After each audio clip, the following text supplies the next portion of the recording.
a KGB e a desinformação soviética.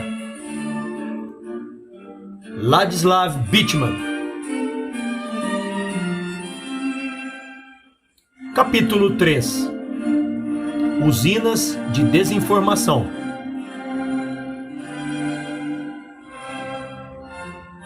Tradições comunistas. Desde a Revolução Russa de 1917, políticos, jornalistas e acadêmicos ocidentais estudaram, analisaram e debateram a ameaça soviética ao mundo não comunista. E a invasão ao Afeganistão em dezembro de 1979 deu novo ímpeto à discussão. É a ameaça soviética real? Logo após a invasão ao Afeganistão, George F. Kennan, ex-embaixador americano da União Soviética e um dos principais pesquisadores sobre os assuntos soviéticos, comentou o seguinte: em geral, tenho percebido que, em tempos mais recentes, a liderança soviética está muito mais preocupada com problemas que confrontam do que com planos para nossa anulação. Creio que, nas circunstâncias imediatas no Afeganistão, o objetivo deles era primariamente defensivo. Não considero o Afeganistão como uma posição estrategicamente muito importante para um ataque a outros países. Kennan, por anos, manteve uma influência daninha na política externa americana. O escritor soviético exilado Alexandre Solzhenitsyn afirmou que George Kennan é um dos mais persistentes arquitetos do mito dos moderados do Politburo, ainda que tais moderados não tenham jamais se revelado. Acadêmicos e jornalistas da escola de Kennan ainda acreditam que a política externa soviética é essencialmente defensiva, manter inimigos fora do jogo e tornar o mundo um local seguro para o comunismo. Os praticantes dos joguetes de enganação internacionais, independente das suas lealdades, sabem que é fácil enganar quem quer ser enganado. O amor soviético pela desinformação e OAS começou muito antes da Revolução de 1917, mesmo que as operações ainda não tivessem sido identificadas com esses nomes. Vladimir e Lenin enfatizaram a importância de técnicas informais de penetração, propaganda, agitação e enganação. De técnicas informais de penetração e enganação política como elementos integrais da estratégia do Partido Comunista. Em seu livreto Que Fazer?, o cruzado da Revolução Proletária discutiu força potencial de um grupo de revolucionários bem organizado e disciplinado, táticas de infiltração e conquista, a necessidade de reforçar a disciplina revolucionária e a estratégia necessária para agir simultaneamente em níveis legais e ilegais. O livreto foi leitura obrigatória para gerações de revolucionários marxistas. Pouco depois da Revolução de 1917, a era da enganação internacional e da penetração informal entrou num novo estágio. O primeiro passo no plano estratégico soviético era recrutar largos números de agentes, disciplinados totalmente dedicados à revolução proletária e à penetração no sistema capitalista. Uma diretriz adotada no segundo Congresso da Internacional Comunista em 1920 afirmava que o princípio fundamental de todo o trabalho de organização do Partido Comunista e de comunistas individuais deve ser a criação de células comunistas em todo lugar onde se encontrarem proletários, ainda que em números reduzidos. Em 1923, Joseph Stalin denunciou publicamente a teoria da revolução permanente e ininterrupta de Trotsky.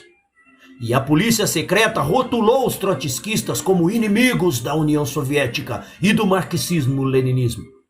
Contudo, apesar da pecha herética, o conceito da revolução permanente sobreviveu e, com certas modificações, tornou-se uma parte integral da estratégia soviética.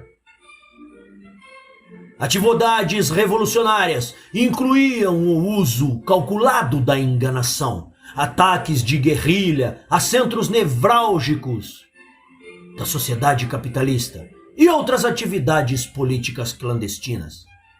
A Tcheca e suas herdeiras se tornaram diretamente envolvidas em operações secretas, tais como a Operação Trust, 1922 a 1927, a qual foi uma combinação de enganação política e estratégica, contra-inteligência e provocação, que confundiu e alarmou os governos, agências de segurança e diretórios de imigração no Ocidente. Num período de 5 anos, a Tcheca implantou histórias na imprensa ocidental sobre uma organização soviética operando em território russo. Atraiu muitos emigrados de volta para a Rússia e depois viu a maioria deles ser executada. A década de 1930 foi um período de expurgos sangrentos, tanto na União Soviética como no movimento comunista internacional. Um número substancial de OASs foi empreendido contra a organização de exilados russos e seus líderes, especialmente na Europa Ocidental. Agentes soviéticos infiltraram-se em muitos desses grupos, manipularam seus líderes e os puseram uns contra os outros. A inteligência soviética recrutava com mínimo esforço muitos agentes dentre os membros dos partidos comunistas estrangeiros e dentre tais simpatizantes ideológicos, como o inglês Ken Philp e o americano Unger Hess.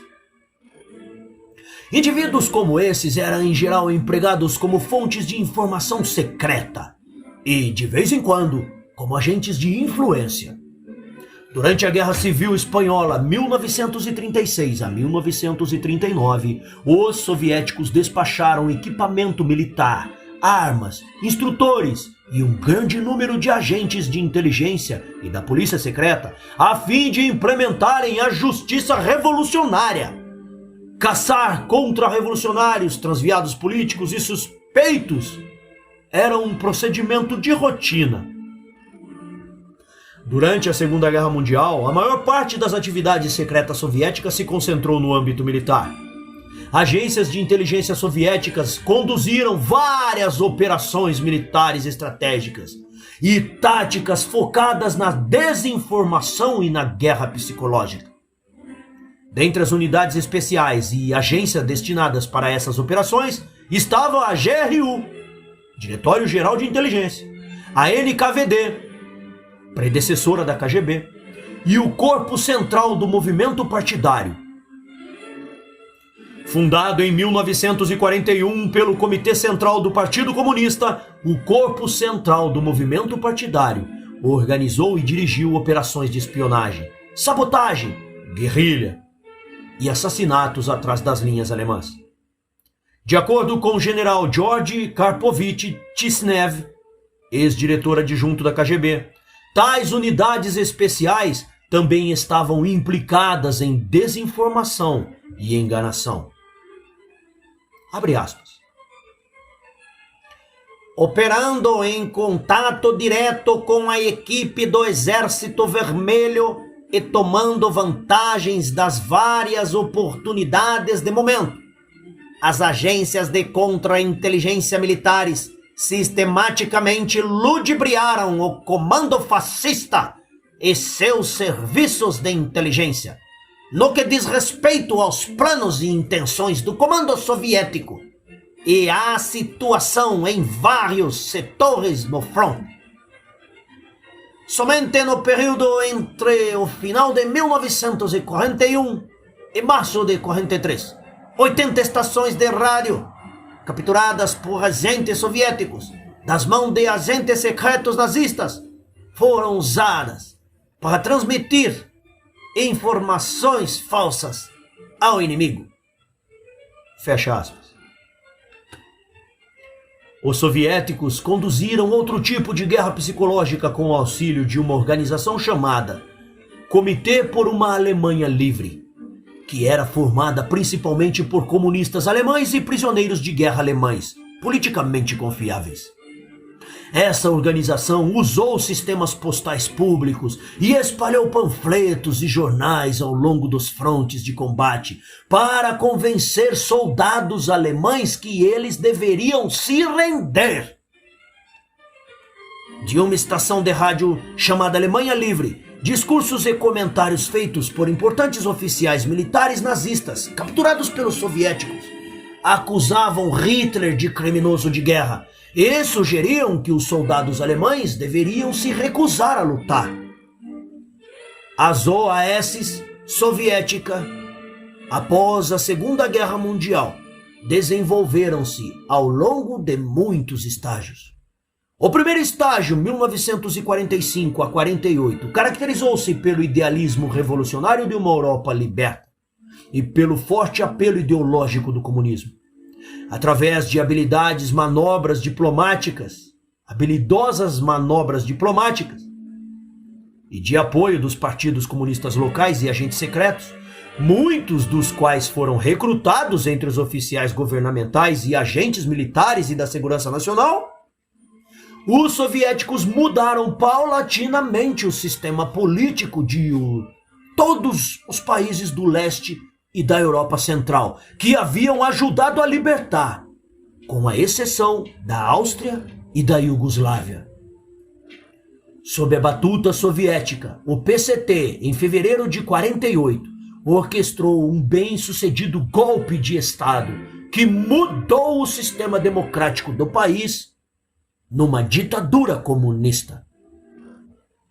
No dia 10 de março de 1948, em Praga, 2 semanas após o golpe, o ministro das Relações Exteriores, Jan Masaryk, personalidade pública, popular e literário dedicado, foi encontrado morto sob a janela do seu apartamento no Palácio Czernin. O novo regime comunista rotulou a sua morte como suicídio e lhe deu um funeral de Estado, mas para milhões de tchecos e eslovacos, o nome de Masaryk era o símbolo de uma Tchecoslováquia independente e democrática. Seu pai, Tomás Garrigue Masaryk, um filósofo, diplomata habilidoso e político, foi o fundador da República Tchecoslovaca independente. Jan Masaryk se tornou ministro das Relações Exteriores do governo tchecoslováquio enquanto estava exilado em Londres durante a Segunda Guerra Mundial e manteve o cargo depois da guerra e mesmo após o golpe de Estado comunista, até sua trágica morte. Visto como um obstáculo em potencial ao novo regime, Jan Masaryk foi assassinado por agentes da Segurança Nacional Tcheca sob o comando de Jindřich Veselý, que seguia ordens soviéticas. O estágio seguinte, 1948 a 1959, caracterizou-se por um declínio visível do apelo ideológico do comunismo, uma expansão considerável de OAS soviéticas, através de serviços satélites e a criação de rede de organizações internacionais para apoiar a política externa soviética. Os novos governos comunistas dos países satélites, Alemanha Oriental, Tchecoslováquia, Polônia, Hungria, Bulgária e Romênia, abriram as portas para conselheiros soviéticos que ajudaram esses países a construir grandes organizações de inteligência e contra-inteligência baseadas no modelo e nos objetivos soviéticos.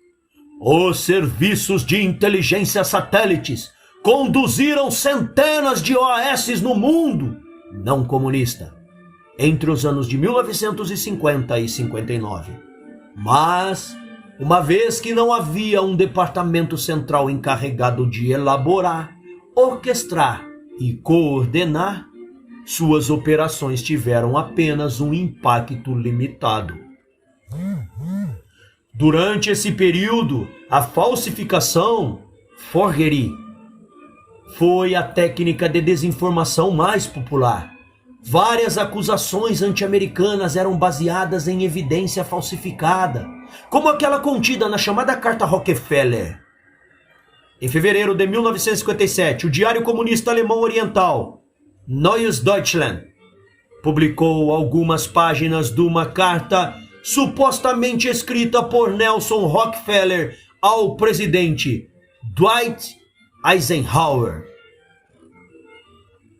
A falsificação descrevia um plano para usar auxílio militar e econômico a fim de influenciar e manipular governos estrangeiros. Apesar dos vários erros ortográficos e da terminologia política não usual que traíam o autor, todos os principais jornais comunistas do leste europeu e alguns noticiários liberais do oeste republicaram a falsificação. Ademais, durante a Guerra da Coreia, de 50 a 53, a KGB conduziu uma campanha mundial de desinformação que acusava os Estados Unidos de usar armas bacteriológicas.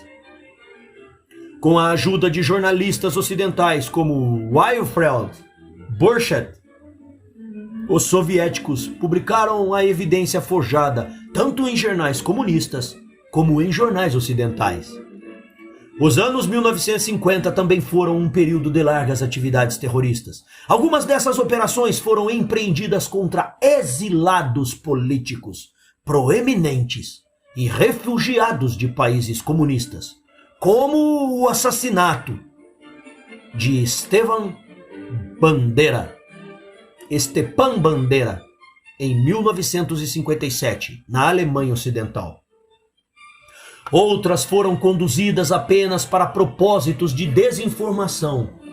Por exemplo, a STB esteve por trás de amplas campanhas anti-americanas, anti-britânicas e anti-francesas na Alemanha Ocidental, atuando em nome de uma inexistente organização neonazista chamada Kampfverband für Unabhängiges Deutschland. Eu acho que é isso, tá, pessoal? Ich bin Ausländer, spreche nicht gut Deutsch. Essa foi minha, tá? Força-tarefa por uma Alemanha independente.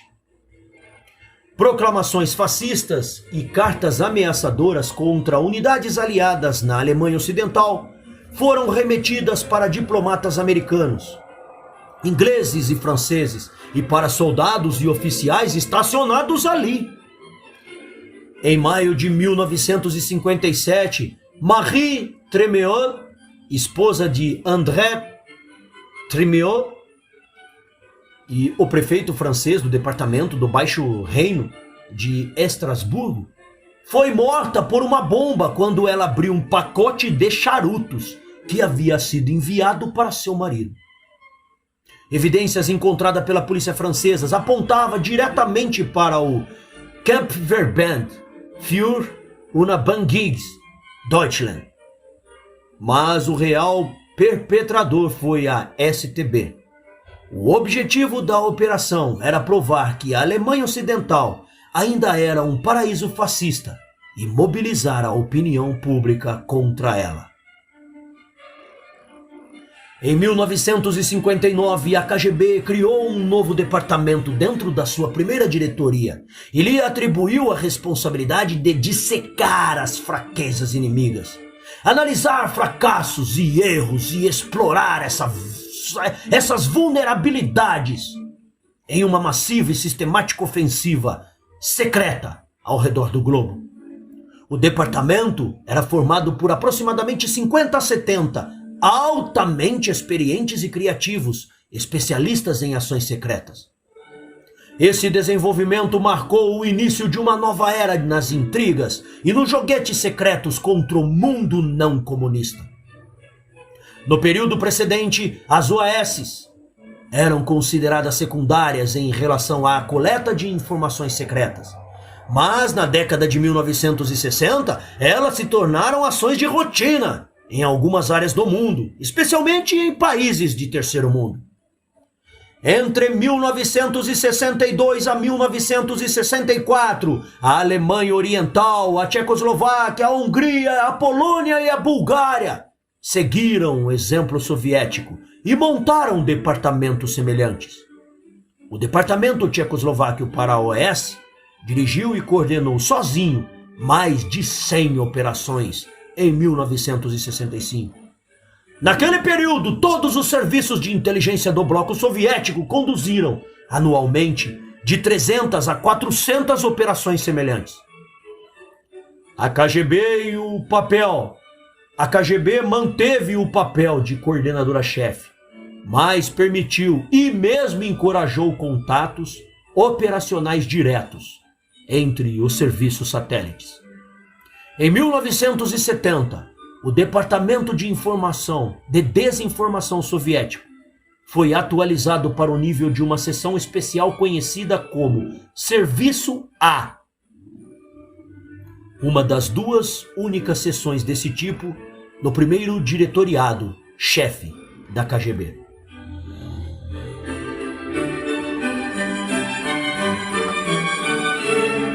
A visão soviética sobre detente.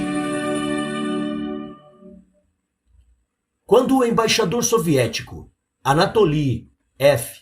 Dobrynin abriu suas rodadas de conversas com a administração Nixon em 1969, detente prometia cooperação econômica, científica e cultural mais estreita entre os Estados Unidos e a União Soviética.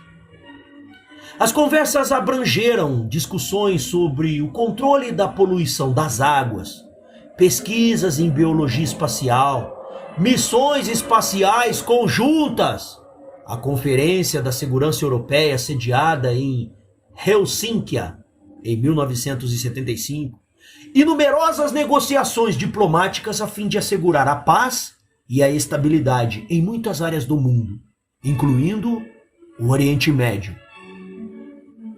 Durante uma visita a Moscou em 1972, o presidente Richard Nixon assinou o primeiro acordo de armas estratégicas e 2 anos depois seu sucessor, Gerald Ford, assinou um acordo interino em Vladivostok por um limite numérico de armas estratégicas. As esperanças americanas de que o detente a levaria por fim ao expansionismo em países.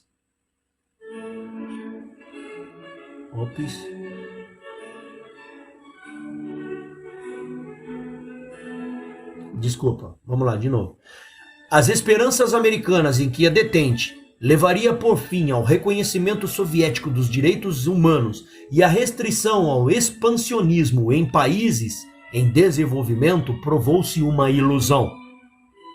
A intervenção do bloco soviético em Angola, em 1975, o apoio soviético cubano à Etiópia na sua guerra contra a Somália, em 78, e a contínua supressão de direitos humanos e prisões de ativistas de direitos humanos na União Soviética enfraqueceram posteriormente as relações soviético-americanas. A invasão soviética no Afeganistão em dezembro de 1979 foi o último teste da paciência americana e reduziu a detente a seu nível mais baixo desde a intervenção militar soviética de alta escala na Tchecoslováquia em 1968. Muitos jornalistas americanos equivocadamente viram os pronunciamentos oficiais da política soviética como critério principal para avaliar objetivos de política externa. Mesmo a análise mais atenta de documentos oficiais soviéticos revela apenas uma imagem superficial e muito frequentemente distorcida das relações soviéticas de política externa. A história do Partido Comunista Russo, antes e depois da Revolução, explica por que os líderes soviéticos confiam mais nos jogos secretos da KGB para manipular as relações internacionais do que nos instrumentos diplomáticos convencionais. Todas as mudanças na liderança do partido foram precedidas por jogos e intrigas de bastidores e seguidas pela retaliação contra os apoiadores do lado perdedor. Os membros da elite soviética sempre consideraram canais e métodos secretos mais eficazes do que pronunciamentos públicos abertos. Os princípios do marxismo-leninismo colocaram restrições severas à visão soviética sobre a detente, desde seu princípio. De acordo com Lenin, os comunistas têm a obrigação de ampliar o sistema revolucionário para todos os países. O Kremlin não vê a detente como um recuo ou compromisso, nem como um mecanismo político para se aproximar ao mundo capitalista.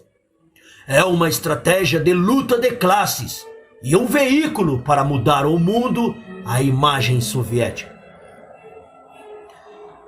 A fim de aumentar seu prestígio e poder, os soviéticos interferem em áreas turbulentas em todo o mundo e as provocam.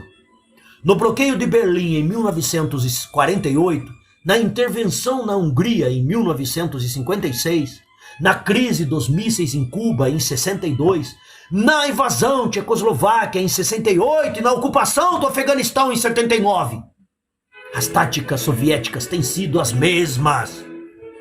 Imediatamente após cada ato de agressão, os líderes soviéticos dizem que a coexistência pacífica está ameaçada por imperialistas americanos e ocidentais, que procuram iniciar uma nova Guerra Fria.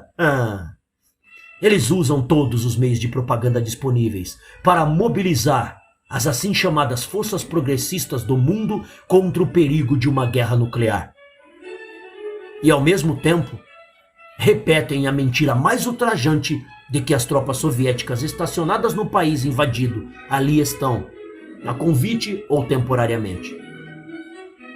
O falecido Leonid Brezhnev incluiu o seguinte comentário em seu discurso de eleição em 22 de novembro de 1980.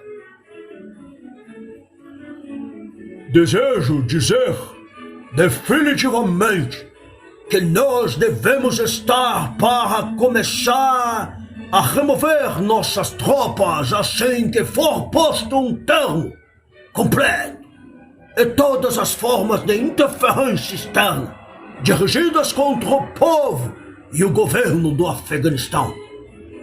Se os Estados Unidos e os países vizinhos do Afeganistão garantirem isso, não haverá mais necessidade de auxílio soviético. Agora, em 1983, 27 anos após a Revolução Russa e 15 anos após a invasão tchecoslováquia, exércitos russos ainda estão estacionados ali e eles não têm nenhuma intenção de deixar o Afeganistão. Os líderes soviéticos sabem que a indignação pública no Ocidente se amaina 2 ou 3 anos após uma agressão. A imprensa logo encontra outros tópicos mais interessantes e políticos americanos logo se dispõem a um novo diálogo construtivo. A União Soviética tem uma bem planejada estratégia de política externa ofensiva a longo prazo, mas o Ocidente não tem nenhuma contra-estratégia a longo prazo. E não há indício de que uma tal estratégia esteja sendo desenvolvida. Assim, o Ocidente continuará a reagir a acontecimentos em uma tentativa vã de alcançar os soviéticos, ao invés de antecipar desenvolvimentos e tomar medidas de controlá-los. Uma observação ocidental familiar menciona as contínuas disputas e facções internas ao movimento comunista e sugere que a União Soviética é apenas um império tardio, tentando manter sua dominação. Por exemplo, a revista Time reportou em 13 de junho de 1969 que o movimento comunista nunca estivera em desalinho maior e caracterizou o castrismo como essencialmente romântico, evocando a imagem do desafiante solitário, repleto de machismo, que ousa cerrar os punhos contra a cidadela do capitalismo. Embora Castro esperasse exportar a revolução para toda a América Latina, não há lugar onde ele tenha de fato logrado sucesso. Muitos jornalistas americanos que acolheram essa teoria argumentaram que uma economia vacilante e as pressões que os conflitos simultâneos com a China e com o Ocidente impunham aos recursos industriais e militares soviéticos tornavam a detente necessária. Além disso, os problemas históricos da agricultura soviética fariam da importação de comida e cereais ocidentais uma prioridade principal. Infelizmente, essas previsões estavam enganadas. A Time admitiu em 1980 que a União Soviética estava longe de ser um império em declínio e que Castro estendera sua influência para muito além do continente latino-americano. Contudo, os soviéticos sofreram sérias derrotas no decorrer dessa ofensiva mundial durante os anos 70. Na Europa Ocidental, Portugal emergiu como principal alvo soviético. Depois do golpe da junta militar do general Antônio de Spinola, em 1974, Álvaro Cunhal, o secretário-geral do pequeno, porém bem disciplinado Partido Comunista Pró-Moscou, se tornou ministro sem pasta no novo governo. A expectativa soviética era que o Partido Comunista Português conquistaria gradualmente influência dominante e o país se tornaria mais intimamente associado com o bloco soviético. A permissão para estabelecer bases militares em Portugal daria ao Kremlin uma grande vantagem estratégica em relação aos Estados Unidos e à Europa Ocidental. Espremido e ameaçado pelos soviéticos dos dois lados, o restante da Europa não comunista viveria sob a crescente pressão política e psicológica e, eventualmente, se separaria completamente dos Estados Unidos. Apesar de intensivas manobras diplomáticas e massivas operações secretas, os soviéticos não conseguiram desviar o alinhamento político de Portugal com o Ocidente. Na África, os soviéticos apresentam um balanço misto de sucessos e fracassos. Com a ajuda de satélites do leste europeu e de Cuba, eles conseguiram expandir suas influências em Angola, Etiópia e Moçambique. Mas sofreram grandes reveses no Sudão, na Somália e particularmente no Egito. País que já fora considerado a chave para o controle do norte da África e do Oriente Médio. A derrota americana no Vietnã e o golpe comunista no Camboja pareceram por algum tempo mais uma vitória soviética. Contudo, o sangrento regime de Pol Pot preferiu a China ao invés da Rússia como seu maior protetor. A invasão vietnamita no Camboja em 1978 resolveu esse problema, mas impôs pressão adicional sobre a economia soviética. A estratégia expansionista soviética tradicional se baseia no pressuposto de que toda penetração bem-sucedida a um país-alvo demanda um período relativamente longo para solidificar o novo regime pró-soviético e convencer o Ocidente de que seus interesses vitais não estão comprometidos. Um grande erro dos líderes do Kremlin na década de 1970 foi sua tentativa de ampliar o poderio político-militar russo para longe demais e rápido demais. A economia soviética simplesmente não foi capaz de atender às demandas dos novos e dos antigos clientes. Problemas econômicos domésticos contínuos, levaram o crescimento econômico russo a quase zero. Apesar de a propaganda oficial ocupar as parcas colheitas e mesmo a ineficiente administrativa, o financiamento e os apoios militares a Cuba, ao Vietnã do Norte e a outros estados clientes, consumiram bilhões de dólares que, de outra forma, poderiam ter sido alocados para cidadãos soviéticos. As hostilidades entre a União Soviética e a China e as relações cada vez mais amistosas entre os chineses e os Estados Unidos forçaram o Kremlin a manter quase um terço de suas forças armadas, cerca de 1 milhão de soldados, estacionados ao longo das fronteiras chinesas. Os Estados Unidos acham difícil agir com dureza e pregar a detente ao mesmo tempo. De um lado estão envergonhados dos fracassos de inteligência e de outro, constrangido pelos sucessos. Os soviéticos consideram as operações secretas atividades normais e não estão preocupados com sua moralidade ou legalidade. Diferentemente da CIA, a KGB tem um papel direto na política externa soviética e recebe encorajamento e total apoio pelas OAS, que conduzem outros países. 10 meses após a invasão da União Soviética no Afeganistão, Akhtar Mohamed Pakhtiaval, um delegado afegão na ONU, levantou-se do seu assento durante uma conferência na ONU em Belgrado e, sem anotações, fez um discurso que ninguém esperava. Enquanto os delegados soviéticos permaneciam impassíveis, ele primeiro denunciou a intervenção militar soviética ao seu país e então se dirigiu aos delegados calados ao seu redor e disse: "É com vocês! Hoje, os soviéticos são um problema nosso. Amanhã serão de vocês."